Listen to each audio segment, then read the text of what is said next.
who are children below 18 years who are suspected to be followers of controversial Malindi pastor Paul Mackenzie. So far, 89 bodies were exhumed in Shakahola in what has been described as horrific mass graves. Kenya Red Cross Society Coast Regional Coordinator Hassan Musa said they are still receiving more relatives or family members who are looking for their loved ones. He said the Malindi Hospital mortuary is also overwhelmed with the bodies, which are currently 90, including the 73 that were brought from Shakahola and those of people who died at the hospital. Musa said they have also requested for a 4-feet container from the headquarters, which will be installed at the morgue to help in preserving the bodies. Plans are now underway to increase more volunteers at Shakahola to help in the rescue mission and exhuming bodies.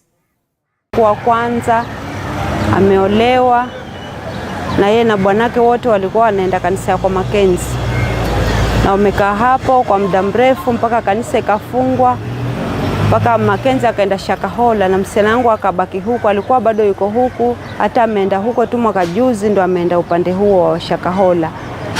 Sasa kwa wakati huu tangu ianze hii issue ya Mackenzie mpaka saa hii sijampata mtoto wangu. Simpati kwa simu, kimpigia simpati.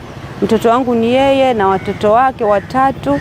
Mtoto wangu anaitwa Lorin Ngumbao, yuko kule na bwanake na watoto wake. Mtoto wake wa kwanza yuko miaka 4 anaitwa Israel. Alafu kuna Joan na mtoto wake watatu anaitwa Sara. Wote watatu wako kule. Wote tuseme ni familia nzima na ni watu 5. Wote wako kule, hatujawapata mpaka saa hii. Na ninachoomba kufika saa hii, kwa sababu ni muda ninapita huku na huku, naenda polisi, naenda mochari kuangalia, naingia huko kwa mawodi kuangalia kama nitapata mtoto wangu na wajukuu wangu, lakini sijawaona mpaka kufikia saa hii. Ninachoomba wakati huu, kama mahali popote yuko ananisikia mtoto wangu, na kuomba urudi nyumbani. Ninakuhitaji bado pamoja na watoto wako. Usijifiche, kama pengine umejificha, usijifiche, jitokeze urudi nyumbani. Maanake ninakuhitaji kwa wakati huu. Nimefika mwisho, ninakuhitaji. Maanake sikuoni, nazunguka huku na huku lakini sijawahi kukuona. Kwa kwanza ameolewa na yeye na bwanake wote walikuwa wanaenda kanisa kwa Mackenzie. Her internal organs in Kitengela, Kajiado County will be held in custody at the Kitengela police station for a period of 10 days to allow police officers to conduct investigations.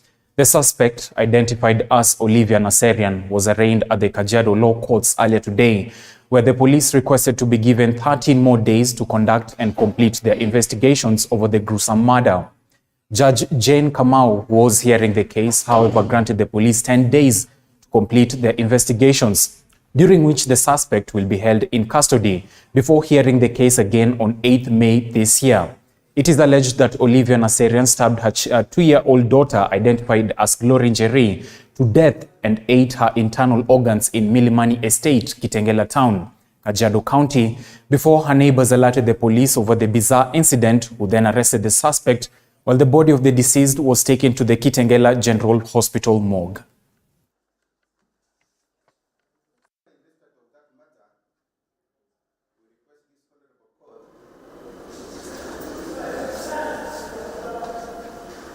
To give us an order to remand the suspect at the Kitengela police station for 13 days to enable us finalize our investigation. So I will allow them 10 days to hold you at Kitengela police station. We will have a mention on the 8th of May before the duty court so that you get directions on how to proceed.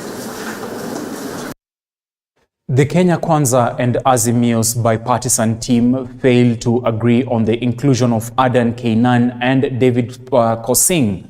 The team's co-chairs, members of Parliament Otiende Amolo and George Murugara, will now have to meet with the principals Raila Odinga and President William Ruto respectively. Now let's have a look at that. You'll remember that last week there was an issue of objection by the Azimio side to the inclusion of Honorable Adan Kainan.